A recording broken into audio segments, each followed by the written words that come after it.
Yeah, and this Thamus pick that we haven't seen too. This is what? This is a debut, right? It's a debut pick. This is a debut pick. With so a vengeance, too. With a vengeance on the Thamus here for Flap and Pandora once again playing here for Team Falcons. The Battle of the Birds here. Team Falcons versus TNC Pro Team in this best of 3 as we jump on in. Welcome to Mobile Legends. First blood in this series. We're going to find out. And again, a little bit of a different iteration of what people are used to seeing for Team Falcons. Yep. But Pandora has the experience, but we'll be able to make it work here in the roam. I'm going to say this now. If Pandora plays an amazing game as the roamer here today for Team Falcons, 100% it runs in the family. Expect in 15 years, Unigo's son, Ogwen's son is going to be a great roamer too. Okay, you know what? Just to put it into context, Pandora has been playing MLBB professionally, semi-professionally for about 8 years now. Yeah. He started in about 17, 18. So yeah, I don't put it beyond him. Like, he still plays the game, even being a 6th man. Yeah, he started doing amateur tournaments in his neighborhood even before MPL happened. So he's been playing for a very long time.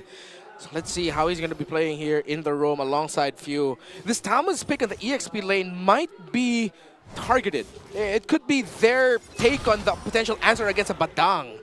So let's see if that'll be the case. Zaida already level 4. Forcing out a revitalize from Pandora. He responds in kind. In comes Kyle TZ, forcing a flicker from Lancy. Yeah. Okay, battle spells expended on both sides there. But gonna be fine nonetheless. We still got 30 seconds from that turtle to come up here. And I'm wondering if that's gonna be the case too. You know, if you try to choke down on where's the weak point here for Team Falcons composition, is it the Thamus? You know, is that the best target to go ahead and pick off if you're TNC? Well, he'll be able to buy a lot of time. As long as he's level 4, he can bring up Current, Inferno, and Vengeance. He's not going to be super tanky, but he's not going to be squishy at all. So TNC, if they're going to try to target this Tams first, they're going to need to expect that it's not going to be an instant burst, that they need to balance out the abilities they toss out. Okay, well, Turtle's up here. First one in the game. Zaida's holding it. Pandora will go ahead and force him off of it. So that's going to go for this reset while Kyle TZ makes his way up. But Yawi is level 4. He could go for this kick. Wonder if they know. Flap TZ about to check in. Still doesn't spot it. It's Yawi. He gets, and the kick on the Kyle TZ. The AOG coming through. That's a stolen one. Kyle goes down. Lord JM finds 2. Double kill for TNC side. And just like that, it all crumbles for Falcons. They're being sent out of their own side of the jungle. Wow, it took a while for Kyle to find Yawi. Yeah, no one called to check it. We thought Flap TZ would, but he just walked past that shrub, and in an instant, with the flicker and the kick, Yawi able to pick off Kyle TZ right away. And now TNC gets a big lead from that go, considering this Harith lineup that they have. Benny Cutie doing very well in the gold lane. If TNC gets another big win, it's going to be a big, fast snowball for the Phoenix Army. Yeah, again, the snowball for them, especially with the lineup that they have, would be really good for TNC in this game, number 1. You can already see the gold building up, you know, quite quickly over on their side too. So for Team Falcons, how do they want to adjust from that? How do they want to be able to respond to that, even if it's the next objective? Once again, anytime Yawi does get the Cho, he's going to find the right targets to go ahead and kick. And so that might be something that Team Falcons has to be a little more aware of is where is Yawi? Is he going to be able to get the setup potential off? But the fact that Few also has the Loi Yi. Oh, hold on. Bottom side, Yawi. Okay, he's going to be fine. Pandora is helping Super Marco, so pops Revitalize, keeps him in the lane. Yeah, good thing he decided to pop that Revitalize, because I feel like if Super Marco stayed in the red, Yawi would not have hesitated to go in. Even though he doesn't have the flicker, they could have juggled that tower. So now they thought twice about it. But yeah, in terms of the pacing, this is what we were talking about. TNC Pro Team setting the tempo, being aggressive. Yawi getting into the key spots first. He's getting more information and vision compared to Pandora. So things are going well right now for Phoenix Army. And even the Crab Coin went to Zaida there last second, able to use the Retribution to make sure he gets to secure it. Okay, so also with this, I think it's just, when you look at Team Falcons' lineup, it might just take a little bit longer for them to really come online too. And I'm going to be keeping my eye. Oh, hold on, Flap. Flap TZ caught between a rock and a hard place, and 2 members of TNC. In comes the Falcons. That's 3 members coming through. Lord JM expends his kit, still holding on to the fist crack. The backup was just enough. I don't know if TNC spotted that, but they back off. They back off. Yawi is here now. All right, Pandora in his sights. Yawi displaced. Alongside Lancy, FlapTZ at half health. I don't know if they're ready for this turtle fight. Yeah, the turtle is the next target. Both the buffs going to be up too. You can see though, KyleTZ is going to stay topside, push that tier 1 turret, while Zyda goes for his purple, and they know the turtle's up. So this looks like this is going to be a trade, an objective. Yawi's not going to find the Jikundo, so they got to trade something across the map here. Oh, overpopulated is the turtle pit right now. Pandora right in the middle of it. KyleTZ gets that push. Gonna make a beeline for down bottom. And Few gets kicked, caught inside that pit. Yawi gets it. AOG coming through. That's a stolen one from Lancy. Look at the back line. FlapTZ. And KyleTZ finds Lord JM. 1 for 1 so far. Few for Lord JM. Lancy gonna be up next here. 2 for the Falcons. Double kill for Kyle. The gambit worked out for Falcons. They gave up the turtle, but they got a tower up top. They steal a purple buff away, and they get 2 kills to boot, and they only lose Few. They send Benny Cutie back. They're gonna be able to cut this wave, and they'll be able to break another tower down bottom. It's a gambit, a long one, a big one, but Falcons was able to make the most out of it. Again, showcasing just how good of a team they are, whether it's Ogren, whether it's Pandora. The synergy and the macro decision is still there. You got to remember too, how long has Pandora watched, you know, the original 5 move across the map, move across the world, you know? So you plug him into this lineup, he's going to make things work just like they have in the past. I'll tell you, Joseph. All this time, Pandora's been watching and taking in all the possible maneuvers that Falcon could do. And who would have thought they would have done that? I didn't see that coming. I could have sworn KyleTZ was going to be late. Yeah. Oh, Kyle. And in the middle of this fight, he gets kicked in. Too much damage coming from Benny and Yawi. All right, overheating there was KyleTZ, so now Falcons, that will slow down their tempo quite a bit. Good thing they were able to take care of the top tower, but they have to give up the bottom one here, concealed by Yawi. All right, spotted by Pandora, taken out of that conceal. They'll be using Pandora's body to defend from this push, and he's eating quite a bit. Force user, Vitalize, Summon Force, dropped in by Benny Cutie. Here comes the backup, FlapTZ from the north, Super Marco flanking as well. Successful defense by Falcons. Yeah, great defense. They hold on to the turret, but the turtle is up now. TNC has been 2 for 2. They're going to make their way up for this third one. Buff is up as well for Zyda. And we'll see this time around for Team Falcons if they want to go ahead and contest this or they just want to keep playing at the macro level. They already got the tier 1 turrets down, top and bottom. So now they'd love a turtle here. They got to watch out for Yawi. Gets a kick on the 1. It's Pandora, very low. Barely holding on. AOG displacing himself. Summon Force underneath. Benny Cutie takes a few hits from Flap. Does pop the Vengeance there. Going for the turtle now. Lancy, Lord JM circling like sharks. Zyda still very, very full on HP. Yeah. Few goes for the repositioning. Super Marco coming from the north as well. Yawi. They find Yawi popping the playmaker. Another Summon Force by Benny taking out FlapTZ. Turtle secured by Kyle. Lord James running. Look at the top lane. Benny Cutie misses Super Marco. And in comes Kyle. Can't take down Benny just yet. Flickers, but falls himself. What a trade back and forth. KyleTZ. Pandora to the rescue. TNC, what a clapback. So many things happened in that fight. KyleTZ somehow getting the turtle, even though we thought TNC Pro Team would take it. We thought KyleTZ would give that up, go purple buff instead, but he was able to show up just in time. Super Marco and Few, we thought that they'd be able to get Benny Cutie after Benny Cutie missed Marco after he flickered away, but KyleTZ and Few could not get to him as KyleTZ decided to back off instead of staying with Few to finish off the job, meaning Benny Cutie now will walk out of that with a total of 4-0-1 in his KDA, but it's still anybody's game. Yeah, just about as even as it can be at this point. Here's another fact. The Molten Scythes fire up. FlapTZ won his last Thamus game in Season 13 versus then Liquid Echo. Meanwhile, Thamus was last picked by then RSG's Nibor last season is when we saw him. Yeah, and I wouldn't be surprised if that Thomas XP was paired up with a Hellkurt Roam. It was that season. Yeah, it was that season. FlapTZ gets caught out by 4. In comes the cavalry. That's the cavalry being the Falcons. Lord JM dropped his ult. In comes Yawi, the playmaker. The Summon Force by Benny. AOG stolen away by Lancy. And Marco barraging down. Taking down Benny. Gets a double, takes down Yawi. And the Falcons are done. In comes KyleTZ serving up a third for Marco.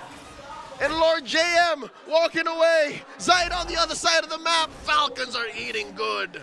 My goodness, I thought TNC Pro Team already won that, especially after Lancey with the stolen AOG. Landed it onto so many members, but they held on. The sustainability of the Toms, the revitalize of the Gatakacha. Just enough space, just enough time for Super Marco and Few to deal damage and for Kyle TZ to show up to help Marco secure his third kill. They're going to try to contest. All this while, Falcons fighting two fights on two fronts. Kyle TZ secures, but Pandora pays the price. Here comes the rest of them. Salmon forced by Betty Cutie. Super Marco holding back.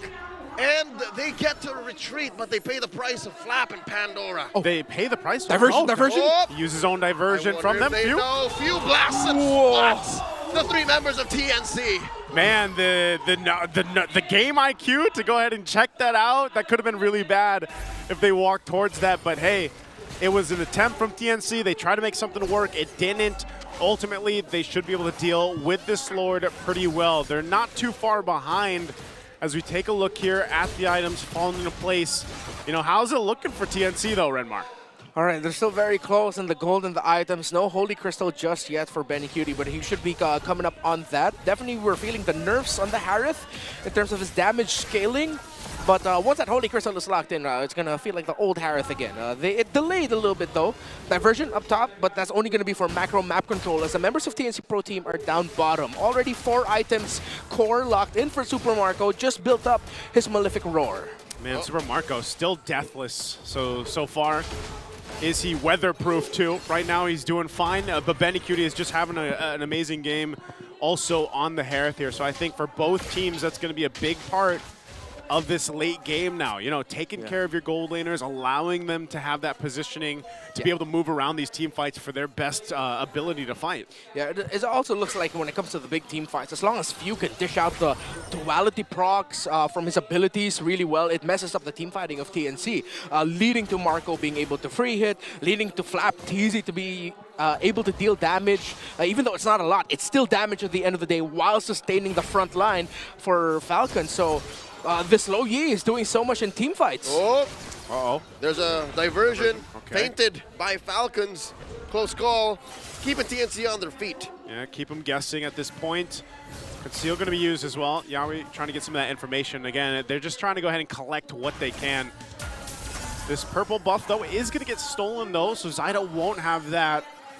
They're about 40 seconds away from this Lord coming up here, so I don't know, man. I would think like TNC is actually in a position to contest if they want to. And knowing that they have Yawi, and we've seen this actually time and time again, they might just go for that play. You know, and whether that's utilizing the conceal, trying to get a pick off, that might be their best case scenario. If they manage to not get it, then they're okay actually defending in their base as well for this next Lord that could come in. I wonder where Falcons will, if they're going to try to force a play with a diversion before the Lord, or if they're just going to play it safe. Because right now the team fighting has been, they've been winning, they are leading, getting closer to a 4,000 gold lead, but it's still at a point where TNC Pro Team can out-execute and can turn things around. So I'd like to see Falcons consider taking a risk with a diversion, and here it is. Whoop. No, it's just to move faster to the center of the map. Yep. Yawi's in position too. They might actually blitz. Something tells me that diversion is going to be used more mid-fight, like the past couple of times it's happened here. So they started up half health. Yeah, it is seeming like a blitz. They might hold it on though. Whoop. You know, Yawi. They learned to check where Yawi is. Super Marco smelled something fishy, and Yawi already has the conceal used up. So this should be a go signal. Oh wow, look at that chubby wave down bottom. TNC have to work on the map. Yeah, they got to get back. Oh, this is smart. They're starting Few and Marco along with Pandora to shadow them to threaten a split because they know they can quickly get back to the Lord pit with a diversion. That's dirty. Wow, great macro. Yeah, there's the push now for the wave. This could be their green light, though, to go for it. They know it's just Yawi right now. That wave is still pushing in. They go for the reset. Oh, they have to send Zyda to clear that wave, and now this fight might actually break out. Lord JM flickers back. Yaoi still keeping tabs on the two. The flicker and the kick. The AOG stolen away. Few goes down. In comes Raptizi, pops his vengeance. TNC not entertaining him. In comes a shadow kill. The Zaman force from Benny. Has revitalized from Pandora. Yaoi with the steal. TNC happy with what they got. Super Marco punish. The rest of TNC are still moving forward. Raptizi barely alive.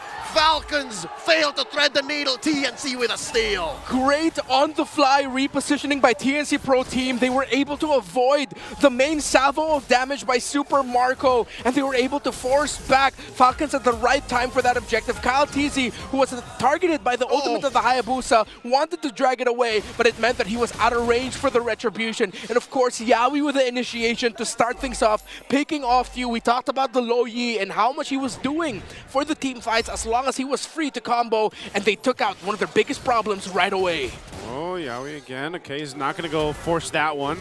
They still have this Lord here they got to deal with. Flap will be forced back into the base. Tier 2 turret's going to fall now on the bottom side. TNC finally having some movement and some space to work with. Or JM, they're going to disengage. This is Lord number 2, already jumped in on that turret down bottom. Falcons make quick work of it, able to defend their inhibitor. Tier 2 in mid up next. Yep. Successful defense by Falcons. Now that it's 105 seconds away, almost 2 minutes before the Lord spawns, we then go to the stat line presented earlier this day. Teams who have gotten the Evolved Lord 100% of the time win the game. Not instantly, but if you get the Evolved Lord, there's a 100% chance so far that you will take it. Oh man, if they well, I think that's the thing too, is at this point we're going to see the same kind of choreography for the Lord. It's going to be really up to how they respond to Yaoi. Sometimes when he pulls the trigger and goes with a conceal, they back off. They're not able to catch him. And here's a diversion though. Coming in through that fence brush. 3 gets sent through. Marco, Few, and Kyle. No dice. Yaoi again. TNC with a successful steal. Grant that purple. Kyle Teasy is starved. Falcons not looking to force anything. Good thing Yaoi went into that shrub for a split second right before the diversion ultimate animation ended. If he didn't, this could have been a very different story. Whoa! Yaoi finds a kick onto 1, but it's Pandora. He does get the revitalize.